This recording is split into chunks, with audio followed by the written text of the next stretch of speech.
What is up, guys? Welcome back to a brand new video. Today we're here for another episode of My Team Career Mode on F1 23. I know what you guys are thinking at the moment. Why are we watching F1 23 when I've just uploaded the first F1 24 video? Well, for those that are just tuning in and those that are very much brand new to my channel, I said a long time ago that I was going to finish this season, and this season only, of F1 23 before I start F1 2024 career mode.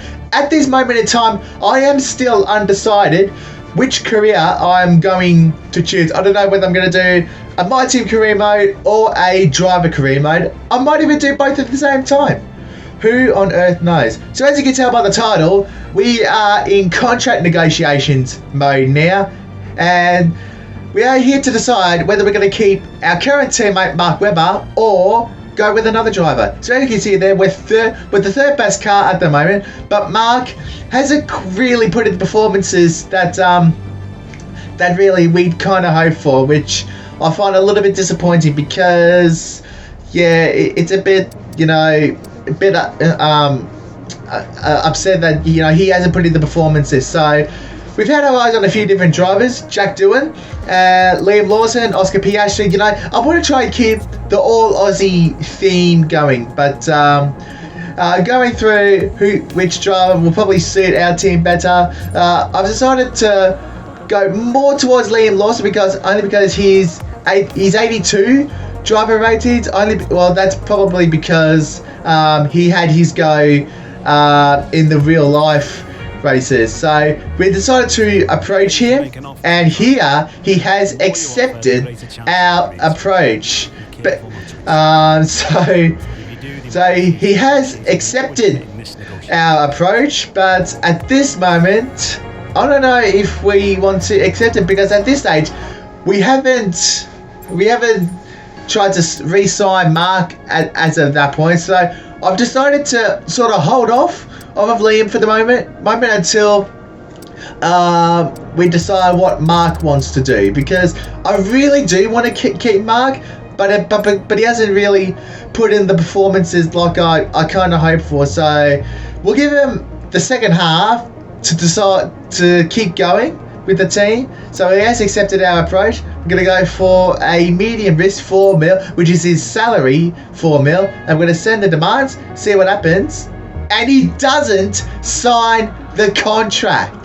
So Mark does not want to stay with us for the second half of the season. But behind the scenes, could he have decided to hang up the helmet? Could he say, no, I can't do this anymore, I want to hang up the helmet?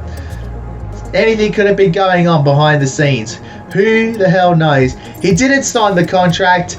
Did he decide that's enough, or did he not want to do anything else? And those two aero upgrades were downforce upgrades. And given that the Hungary GP is coming up this weekend, that would have been absolutely ideal, I tell ya, but not to be. So we go back to Liam Lawson. He's accepted our approach. We're going to go for a low risk offer, and he has signed. So we've gone for a Kiwi, not an Aussie, but you know, Liam's close enough to Australia. He is a Kiwi, but if he performs like an Aussie, maybe we can call him a fellow Aussie. Who knows? So 500 resource points to spend. Neither downforce upgrades went on the car, which is absolutely annoying. We can decide to what do we got here? The chassis department want us to do something. If we agree to what they suggest, we get a discount on a part. But if we decline, we get 1,000 resource points. And I think that the 1,000 resource points is something that we can do right now. And those upgrades, they won't go on for Spa, but they'll go on for Zandvoort, which is another high downforce circuit as well. So that'll still be pretty good, but that means that's a 0% failure chance, which means that's a certainty that those downforce upgrades will go on, and that'll be handy to have on as well. Major rate reduction or redistribution upgrades, they won't go on. We can't really do anything, because the only other thing that we could do was a durability upgrade, which you guys saw there just a moment ago, but nothing else really that we can do. We've got enough money to spend on our departments Which ones could we go for? We've gone for a fitness center, which I think it helps with the drivers. It doesn't help with experience, but I think it was more like racecraft or something like that. I don't remember. It's been ages since I've looked in the departments. So we move on to the weekend. I'm feeling pretty confident that we can bounce back after a pretty shocking weekend at Silverstone, because I always had a feeling that we were going to struggle at Silverstone, but this weekend I feel like we can bounce back very, very well, and I'm hoping that that is the case. Now, as Liam is a younger driver than Mark, I'm not expecting huge things straight away from Liam. If he can get into the top 10, that'll be pretty miraculous. But I think this time I'm going to have to be a bit patient with Liam. I feel like I probably could have been a bit more patient with Mark, but you know, it wasn't to be. And unfortunately, Liam fell out at the first hurdle, so that wasn't exactly ideal. We did our lap on the one set of tyres, which and he did his lap on two sets. So I don't know whether he didn't find the time, or he wasn't, or he got held up, or just didn't have the confidence to go all the way, which I don't know. So that was a Baker lap on our U set of soft. I really like using the one set for 2 and a bit sessions, and then going on to the more newer tyres for our final run in Q2. As you can see, Lewis, what is he doing? Every time I do this, trying to let the AI pass, nothing happens. And here he is on the racing line. That was his teammate George, and that's Piastri, who clattered into the back of George. And now I think he's out of the race, or not out of the, but out of the session. And he is. What the flying gypsy's going on? And it gets worse for McLaren, because now Norris is out of the session. What the hell has just happened there? So now because we've had to wait for everyone to go past, our tyres have gone stone cold. So now we're going to have to do this lap on a very, very cold set of tyres, and because we had to go offline, we picked up some rubber, so the confidence to get into Q3 is very, very low at the moment. But at the moment, we're second up on our Baker lap. We've gone on top of the curve on the entry into that corner. We missed the apex, heading into sector 3. Purple to the middle sector though, 15.9 from Lewis. Out of the last corner we come now. We've improved by 1.4 seconds. 15.4, I think it was in the end.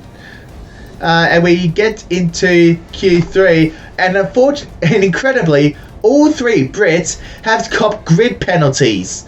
Collision with Piastri for Norris and for Russell, and illegal blocking for Lewis. That's what you get, you clowns, for not going through and let me doing my own thing. You are a bunch of clowns, you bloody poms, I tell ya. Oh, no wonder they're not doing too well at this moment in time. Apart from Hamilton winning last time out, he's done nothing. All three Brits have really done nothing all season, to be absolutely fair. But last run in Q3, if we can get ourselves on pole, that'll show those guys how we can do it in a clean lap, and how we can prove that we are genuine championship contenders this year. We've took the lead in Canada, and we have not been headed since that moment in time. Out of the last corner, and it is P2, but it is pole because of Norris's grid penalty. So that means Max will go up into second, and Leclerc will go up into third when those grid penalties do apply. So it'll be myself on pole, Max in P2, and Charlie Leclerc in P3. So that's going to be the order of the top three. Can we get ourselves back on the top step in the race? We'll find out in 35 laps time. It's race day in Budapest as we get ready for another round of Formula One action. We're not expecting too many retirements at this circuit. There are plenty of current and former drivers with flawless finish rates here. In particular, Ralf Schumacher, who made it across the line in all 10 of his Hungarian Grand Prix starts. It's time to see how our drivers are stacking up after yesterday's exciting qualifying session. Skip lines up on pole position, and Max Verstappen lines up alongside. As we continue through the rest of the grid today, we have Leclerc, Norris, Perez, Sainz, Russell, Fernando Alonso, Stroll, Oscar Piastri, Hamilton, Ocon, Gasly, Magnussen, Tsunoda, Albon, Bottas, Liam Lawson, Hulkenberg, Joe, De Vries and Logan Sargent. Okay, we've got that relief of having points on the board finally, so let's keep that form up and get another top 10 finish today, please. I think relief is a bit, what would you say? It's not the right word to use. Relief, not really the right word to use. We've scored points literally all season, and we are the championship leaders. Mark, how do you not know that, honestly? But anyway, pretty simple strategy, mediums to hards. Not trying anything special today since we're at the very front of the grid. Let's get this race done and over with. 5 red lights, and away we go. Verstappen on our left got a good initial jump. He draws side by side alongside with us, and in fact, the second phase has been a brilliant start for Verstappen, and he'll lead down into the first corner. And now we've got to worry about later because he's side by side with us, but we hold firm. So it's Verstappen from ourselves, Norris, Leclerc and Sainz, the 2 Ferraris behind us, ready to pounce. That's our top 5 at the moment, or right now at the very least, as we get through the first sector cleanly. Norris tries to launch a sneak attack on us, heading into the middle sector and into turn 4, but that doesn't work. The outside never works. That's not even an overtaking spot, turn 4. Really, there's only one overtaking spot, and that is into turn 1 with a bit of help from DRS as well. So, first lap, relatively cleanly. Verstappen is starting to streak away a little bit.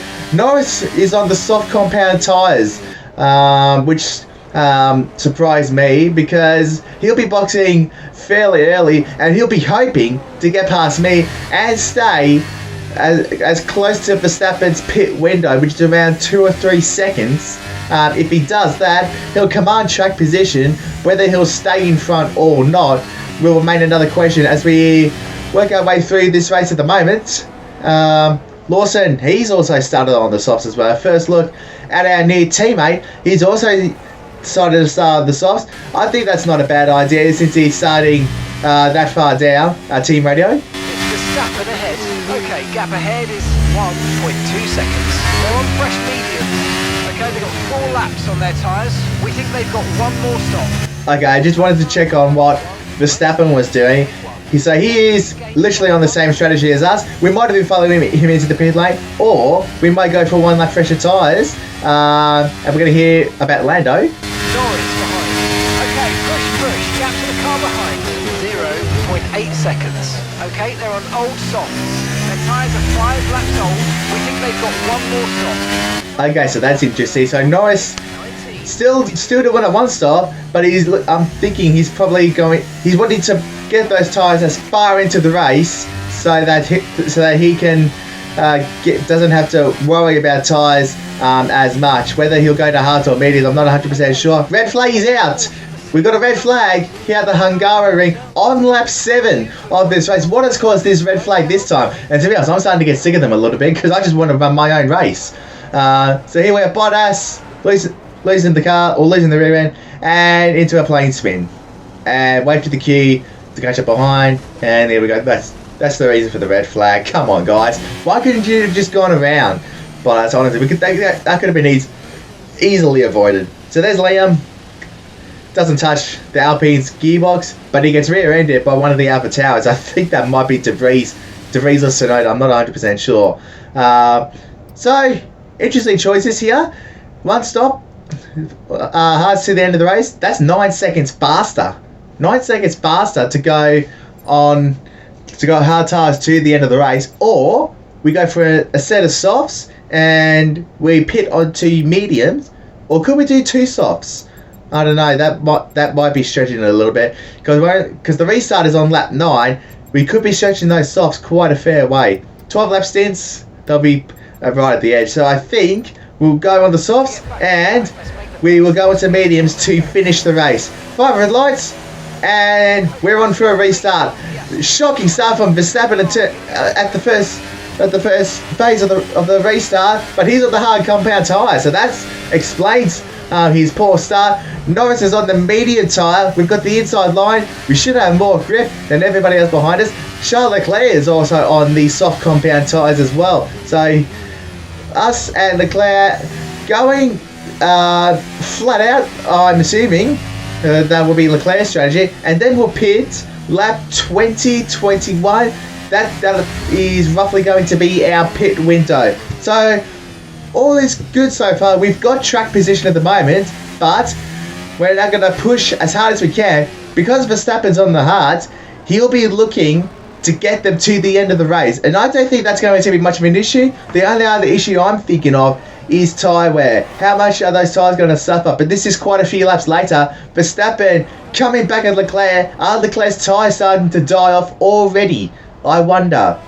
However, that overtake was on like lap 15, 14 or something like that. So I find it very hard. I find it hard to believe that Leclerc's tyres will start to die off that quickly, considering that our pace is okay at the moment.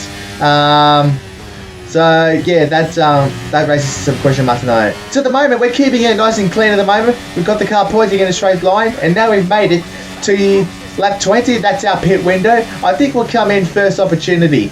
Verstappen is 6 seconds behind us. He was about 6 seconds behind when we came into the pits, and we'll have to make up 14 seconds, something like that. Guanyu Zhou is out of the race. Does this cause a virtual safety car or something? Here's why Zhou is retiring. Engine's blown up, and that's a Ferrari power unit that has stopped the Alfa Romeo in its tracks. And here we go, past the stricken Alfa right now. But his teammate behind us has got a 5-second penalty. I don't know what's happened to him. Yellow flag heading to turn 1 now. And that's for Carlos Sainz, who is out of the race as well. So 2 Ferrari power units not making it to the checkered flag. Let's see what happens. Going into turn 1, and it let goes in the braking zone. That's a bit weird actually, because you don't often see engines blow up in the braking zones. And this is Lando pitting a few laps later than us. I think this is like lap 22 or 23. I'm not overly sure. Actually, it is at the end of lap 22 and onto lap 23. So we get a nice run on Hamilton. He will we're going to go around the outside. We're going to have more grip than Lewis. We're going to go as deep as we can. Go right around the outside. Job done. Very nicely done. And we get another dose of DRS for good measure. I think Lewis had DRS to Fernando at that time, which made it probably a little bit harder than what it needed to be. But we don't have to worry about making or passing Fernando with much wear, because Fernando doesn't have DRS to Russell, and we skip through very, very swiftly. So we are making inroads on the cars very quickly. So the gap between us and Verstappen on the last lap was about 6.8 seconds. The gap is now 3.6 seconds. So we've made 3 seconds just in the last lap. That is ridiculous pace. So I think Verstappen, for the second time in his career, is going to get overtaken. Is going to get overtaken by a car with much fresher tyres. For the second time here at the Hungarian. Gearbox is starting to wear out a little bit. I think that was approaching, but that was well over 60%. 60% tyre or engine wear at the moment. So here we go. We are just on half a second from Verstappen. DRS is open. He's all about battery, or probably don't even need to use it. We're going to stop it right there, and we're going to send it on Verstappen into turn 1, into the lead once more with 8 laps to go. And we can say sayonara to Max, and we can just fly off into the distance. Another dose of DRS for good measure. You see that line that I take different lines literally every lap. Literally, I take different lines into a few different corners every single lap. But it doesn't matter, because we still have the faster car than those around us. Apart from maybe Norris, who decided to go to the hards. So that's a bit of a question mark. Lap 22 out of 35 when he pitted. He probably could have gone mediums to the end of the race, to be honest. I don't know. I mean, there's no mandatory requirement to use hard. In the meantime, that's Lando trying to make an overtake on Verstappen. Tries to go around the outside into the last few corners, and they'll have the inside for the penultimate corner, and that is job done. But that's not where the detection point. The detection point is before you turn into the last corner. So I wonder if Verstappen tried to make a little mini comeback at Lando, but I don't think that ended up being the case anyway. So I reckon that's going to be your top three: ourselves, Norris, and Verstappen. I think George is on the same tyres as Max in terms of laps and tyre wear. So it doesn't really matter. This whole second half of the race, or the last 8 laps in particular, we've honestly haven't been pushing the car. We've kept the car pointing in a straight line, and we are going to streak further and further away in the driver's standings, as out of the last corner we are cruising it up to the line for another win in our career. Guys, thank you so much. You've been great all weekend. To everyone back in the factory, on the pit wall, you've been amazing.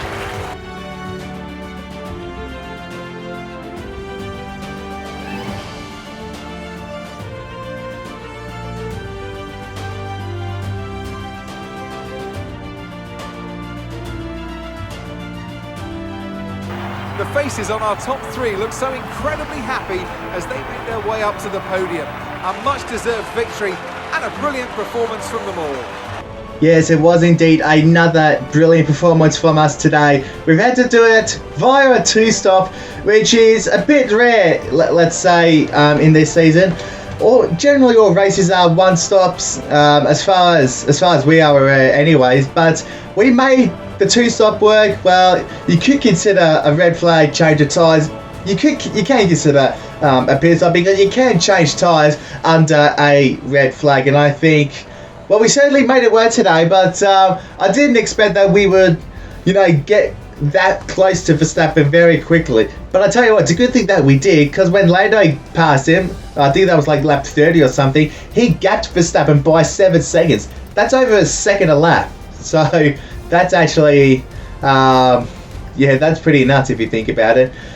So Tsunoda and Joe ended up with 5-second penalties. I think I saw Bottas with a 5-second as well, because I did see him have a 5 seconds to his name when at the stage where Joe retired. It was at the stage where we made our pit stop. So, and I honestly don't remember what he did. So 34-point lead in the driver's standings over Sergio Perez, and honestly we are still there or thereabouts in the constructors standings as well.